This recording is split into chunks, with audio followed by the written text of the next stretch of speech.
अबू ज़र ग़िफ़ारी फरमाते थे, मुझे मेरे नबी पाक ने 6 बातों की वसीयत की थी। अपने बच्चों को भी बताते थे, दोस्तों को भी। 6 बातों की हुज़ूर ने वसीयत की थी।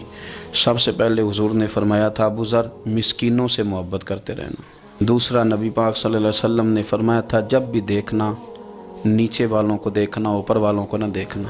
मालदारों जागीरदारों पे तवज्जो न करना, ज़हन ख़राब होगा। नीचे देखना, गरीबों की तरफ तवज्जो रखना। तीसरे नंबर पर नबी पाक सल्लल्लाहु अलैहि वसल्लम ने फरमाया था, हर हाल में हक बात